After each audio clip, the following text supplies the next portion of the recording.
What is up, Mav fans and hoop heads? Wish everyone good vibes out there. Hope everyone had a good turkey day. I'm AG, your host. Welcome on into another episode of Mavs Rundown. Appreciate you all for listening. And unfortunately, you joined me tonight, Saturday night, where the Dallas Mavericks fall to the Toronto Raptors at Toronto, 105-100. And yet again, Toronto Raptors were missing their top two guys. Well, not yet again for Toronto, but yet again for the Mavs, that the other team is missing their top two stars. And we find a way to lose the game with a fully healthy squad. Basically, fully healthy squad with all these games that we've been playing. Frustrating, to say the least. Very, very frustrating. I know all the fans out there probably just so frustrated. Man, I guess if you didn't watch this game, we're just going to get right into it. I got a lot of negative things to say, so positives are going to be very bleak on this pod. But yeah, no Siakam, no Barnes. I think no not Michael Porter Jr. They had Otto Porter Jr., who is really a math killer whenever he plays us for some reason. But yeah, no, none of those guys, and the Mavs still find a way to lose. Dwight Powell started, not sqaud. There was a report, I know, circulating around saying that sqaud was probably going to start. And everyone was kind of like, "Yay!" And come to find out, J. Kidd was like, "No, Dwight Powell's our guy." And Dwight Powell started, and McGee finished with 23 minutes tonight. Didn't pass that 30-minute mark. Pretty crazy. Because he really helped us there in the fourth quarter, the beginning, and then got pulled late. Of course, they went, with the maxi rotation late and all that. Let me just get into the game because I have my notes written down, everything. Let's just go into the game. What happened? What happened that made this Mavs team lose to the Toronto Raptors, missing their two best guys? Well, for one, they still had Fred VanVleet. I like that. I went for them whenever they played the Warriors in the playoffs. I was like, bleep. Yeah, I know he's a shooter, and I love the whole undrafted story. I'm so behind that type of a hype. So I know he's a baller, and he was hot tonight, and he made things happen for them one way or another. Him and OG both had 26 on us tonight. They were just killing us, and man, all right, let's get into the game. All right, so it just sucks having to relive this whole game because it's like, just a deflating type of loss. I don't even know what I'm gonna title this. This is such a probably deflating loss. Like, it just, wow. Like, we really are that team that loses to squads that without their two best players. Like, it's crazy. Anyway, so in the first, already off the bat, Mavs jumped out to like a 22-7 lead to start this game. 22-7. I want to let that sink in. 22-7 to start this game. And the Mavs end up losing this game. That pretty much sums up a lot of what's going on with the Mavs this year, man. Maybe we can get off to a hot start or something, but then we just cannot. We are struggling, even though we're pretty clutch in these games, but we're just giving away games that we're already up double-digit points, and we're just letting teams come right back in, making it a game. We're not putting our foot on their throat, so to speak. But 22-7, and then it was so obvious in the first quarter, and this is a note I wrote down consistently throughout the game, but nobody's blocking out consistently for the Mavs. Not blocking out our man is killing us on the boards. And we would have so many boards tonight because they killed us offensive rebounds. We would have so many more if we just, everybody, find your man and just put a body on him. Make sure your job gets done. Be like, all right, I ain't going to be the one to give this rebound. I got my man. I'm putting a body. I'm making sure even if he's at the three-point line. Like, something. Like, we have got to. It's so maddening when you're watching and they're not blocking out. It's like simple stuff like that. It kills us because I get the whole argument on rebounds, but it's not even just rebounds. It's just key. I always like to call them key rebounds because then all of a sudden when a team's having a good run, all of a sudden you get a stop. it's big, so it's all about getting key rebounds. You make a defensive stop and you get that rebound. That's a key rebound. It's not just a random rebound throughout the first, second, third quarter. This is when teams go on runs, there's always key rebounds that either keep a run going or can stop a run.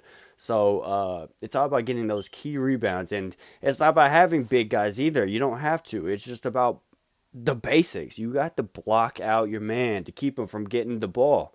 And the Mavs were really just not doing that. And that's something I wrote throughout the game. So sorry if I repeat myself just like I did. But yeah, they weren't doing that. It's especially, and it was just bad. So, but, on the good side, in the first quarter, as I said, we were up 22-7. We end up finishing the quarter 29-24. Mavs up. Again, 22-7, and then 29-24 end of quarter. That Toronto's not going to give. They're a team. They're not going to give. They're not just going to lay down. They're always going to put up a fight. So for them to always come back right there, it's already some foreshadowing. But Mavs did have great ball movement in the first half, or the first half of the quarter at least. Like ball was popping. Luka was finally got quick, and then the other guys were making their quick decisions. Either they were going to shoot it or they were going to pass it off to the next, swing pass for a shot. I like the ball move. I like that's how, if we're gonna run the Luka offense, the ball just has to be humming. Like whatever he makes that pass, if it's not there, it's got to be all of a sudden just swinging, moving around.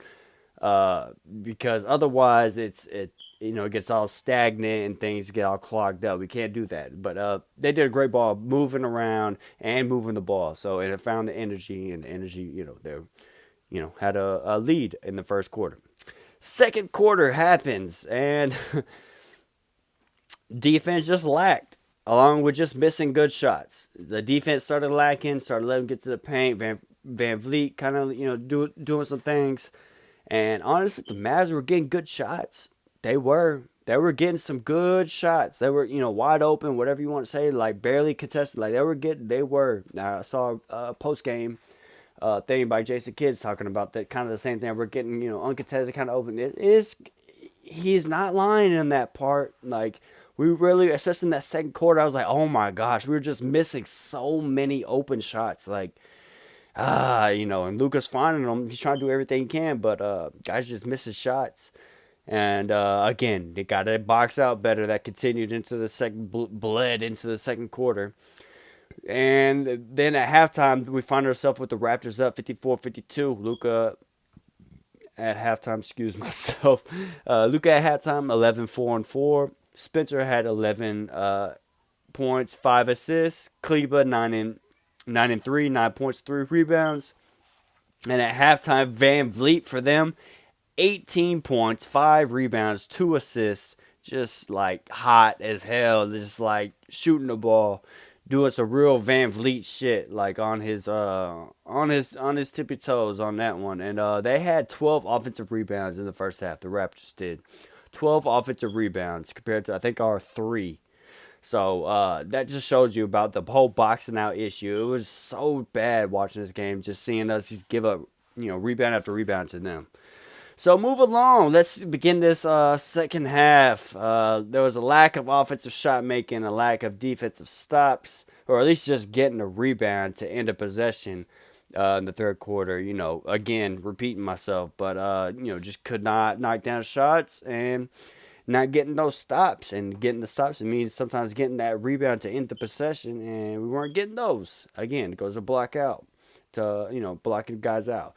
And then I wrote, Campazzo got minutes in the third. I think it was the third, man. Like, he got his 4 minutes, but it was just, oh, man. It's just a sore, like, I'm probably a good dude or whatever, but just can't, he ain't on the J.J. Barea level of small dudes to have on the court, because this he can't shoot. You got to have, if you're going to be a small guy, you got to be able to shoot, and this guy can't shoot. But he could do some good thing, hard-nosed, somewhat, at least small, but hard-nosed, and can make some passes. But if you can't shoot, man, it's hard to be on the floor, especially with this team that we got. So, Campazzo minutes were weird.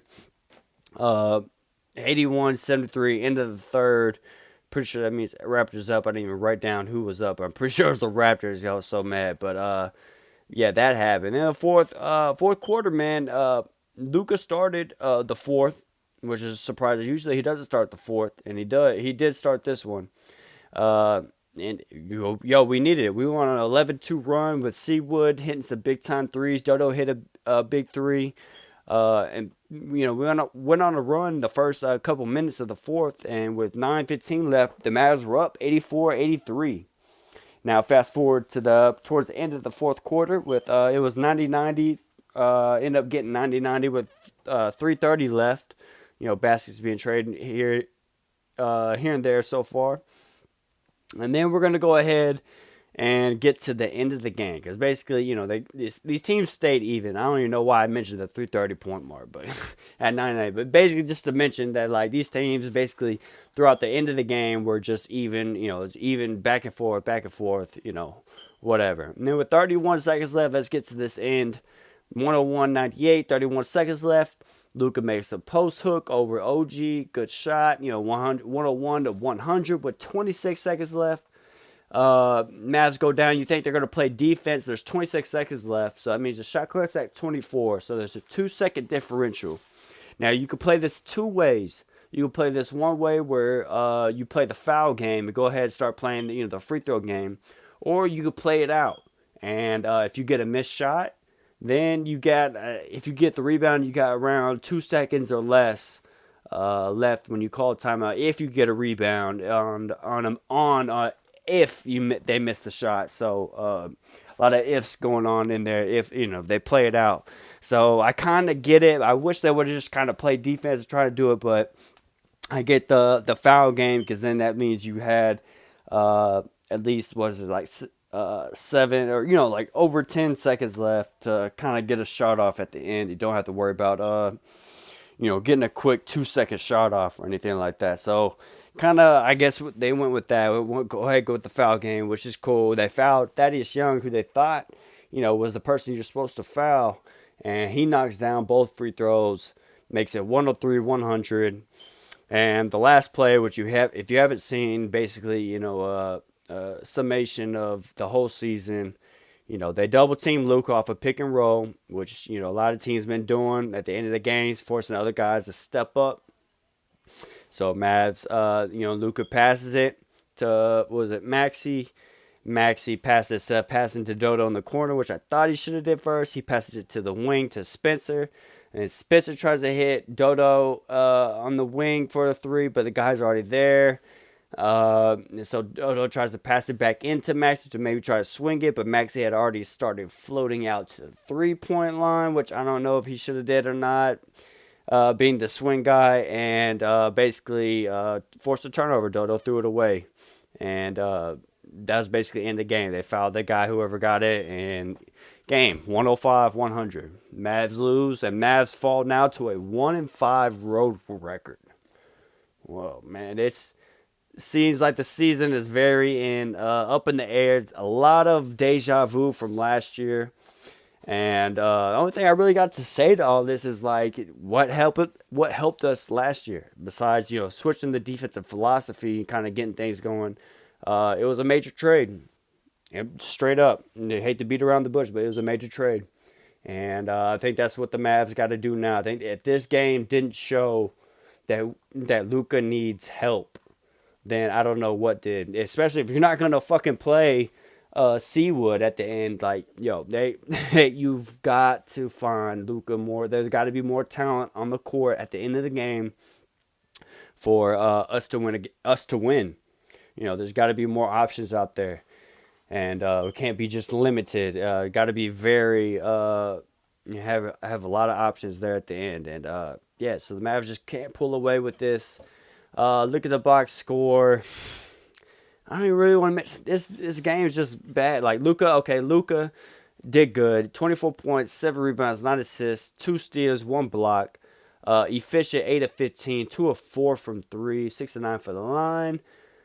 Spencer not at 15 points, but again not enough. That fills the Jalen Brunson role, 15.7 assists. But very efficient shooting. But again, once he fills the Jalen role, we have nobody fill the Spencer role. So didn't have that type of guy on the court. Dodo did his thing, had 16 points. I like how he just stayed aggressive shooting. Reggie Bullock, unfortunately, just keeps 0 for 4 night. All 4 of his points were free throws. Continues to be a rough struggle. Gotta adjust some of these minutes, man. J Kid's got to make some adjustments here. Got to do something because giving minutes to the wrong guys, and I would love to see Seawood at least finish a game, like come in at the fourth quarter and be able to just finish the whole game out. Maybe at least if he starts the fourth, come out just for like a couple minutes and then put him right back in for the at least the last 4 or 5 minutes at least. For that crunch time, because man, he would be big out there. It's just another option, a guy that can make a play on the ball, doesn't look scared to say the least. But yeah, man, not much. Dwight Powell gave you 8 points. Good stuff a little bit here and there, but again, just not enough. Off the bench, you had Max Clifford give you 11. Finished with 11. He had 9 in the first half, so he finished with 11. Tim Hardaway had a low Tim Hardaway game. Not surprising. 2 of 5, 0 of 3 from 3, only 4 points. JaVale McGee, his 6 minutes, 2 points. I don't even want to say all right. He just did Seawood, 20, as I said, 20 to 23 minutes, not enough minutes, but did have 10 and 6. But he had those big fourth quarter points, which he's been coming up big and scoring in the fourth quarter. So I'm surprised I'm really surprised they're not playing him more, at least in the fourth. I get if he doesn't finish the last, a few minutes or whatever, but at least for him to not play up till then, like, come on, like it's crazy. But you got Maxey playing 29 minutes tonight. Then Josh Green in his 17 minutes had 6 points. Didn't really do a whole lot except for a really nice reverse layup, which honestly he probably should have shot the three before that. But hey, he took it, he drove it. Nice reverse layup by him, and then the Capazzo miss, which I've already mentioned before. So yeah, that's pretty much it about this game. And then as I said on the other side, OG and Van Vliet just took it to us, 26 each. And then off the bench, shout out to Boucher on their team, who had a season high 22 points and 13 rebounds on the Mavs tonight. And and in the game, I think right there at the end, he put the Raptors up 4 with a turnaround. Got fouled, I think by Reggie or Dodo, one of those two, on a turnaround, just kind of throwing it up at the end of the shot clock. Barely got it off, and he got fouled, and he made the shot, which really kind of was like, looking back, it's kind of the game sealer when he did that right at the end. So, good stuff by the Raptors to put up a fight without their 2 stars, which we see so many times as Mavs fans is, when they're down their stars, the team just puts up a fight. Now, at this point, it's because they know that the Mavs are just not, up, playing up to par. And, at this point, there's got to be change. Got to be. As I said, the only thing, the catalyst of last year's stuff was the trade. And so I think that's going to have to be the same stuff. There were some rumblings. I saw some reports about us being interested in Sadiq Bey, which is very ironic, funny, but also, as a Mad fan, exciting and enticing. It's kind of those both words, like, yeah, we could have had you. Now we kind of want to go back and want you again instead of Josh Green. But hey, if that happens, that's at least somebody that we could depend on. But man, I don't know what, but Mavs do need another ball handler. That shot creator is so vital to not at least have 3 on the court, because that was the success from Mavs last season when we had 2 ball handlers on the court at the same time, 2 shot creators. At least, Luka and Spencer, or Luka and Brunson, or Brunson and Spencer. You always had 2 on at the same time. So unless they get back to that, I don't know what's going to help them. Other than that, we just got the hope and prayer guys make threes, or just hope that they play Christian Wood some minutes. Otherwise, it's a very 500 time right now for the Mavs, and dark days, just like deja vu. So hopefully, if we're looking at the recent past that we had, we have reason to say positive and hopeful that they'll make a trade or do something to really change the squad, because the makeup of this team really needs to be shooken up. and kind of revamp to give some more juice to it because man, this what we got now is just it's just not enough, and it's I don't know how big of a sample size you need to know that. So hopefully this they're just waiting. I'm pretty sure that's what the staff is. You can't just go out like after a loss and like, oh, we got to make a trade right now. But you know, at the same time, it definitely hurries it up. Makes you may probably hit those phones a little bit more, trying to figure out some stuff going on, trying to make a deal. But I know they're probably waiting, especially December 15th. That whole that's when a lot of contracts get freed up to be traded. So maybe they're waiting for a little bit closer to that time. But I know they got to be looking because this is just not it, man. It's not it. It's a deflating time, deja vu from last year. 9-9. Mavs are, I don't even know what the standings, but before all the games tonight, they were like ninth. So, but good thing the West is very packed because the 1 through 10 seed is all like within 2 games. So, Mavs just got to figure things out, man. Get some easy wins. This 1-6 away. I had said 1-5. Maybe that was before. It's updated because it's 1-6 now. 1-6 a road record. Not good. We gotta bond together on the road when we do this. Maybe this big road trip will help.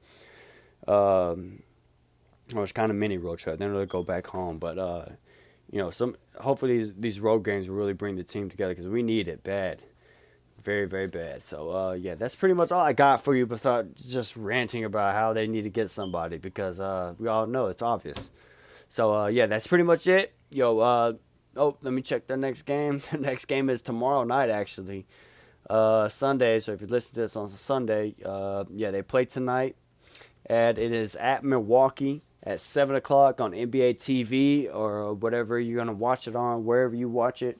So go ahead and check that one out. Another hard test, but at least it's kind of like a back-to-back. Let's just hurry up, get this over. Hopefully we can wash this off with a win. Or if we just hurry up and take this L, then that's going to suck. But it's like back-to-back, it's going to be tough for these guys. It's going to be rough, too, because who knows? I bet Milwaukee probably just won recently. Not surprised with their record and how they're playing right now. So, Giannis, and I know Giannis is going to probably be playing. So, Mavs got to come out tomorrow night, man, and really play because the next game after that, go home and play Golden State. So, you got to be ready. Next few games are going to be tough. Honestly, I don't even see a slight game till, after Golden State, we play Detroit, then New York. So, those 2 games, Detroit's pretty good going, and then New York, with the whole Jalen Brunson, that'll be a fun one. But games after that, we got some tough teams all the way up till, playoff teams at least, all the way up till OKC, which, again, we've lost to OKC, I think. So, no game is certain. So, Mavs just got to really pull this shit together, man, and figure this shit out. So, anyway, now you know the game's tomorrow night. If you want to follow on Twitter, it's at Mavs_rundown. This Mavs rundown is free on YouTube if you didn't know. And it's also it's on Spotify and Anchor app. I'm AG. Thanks for listening. Remember, cool heads prevail. And I'll see y'all next time on the Mavs Rundown.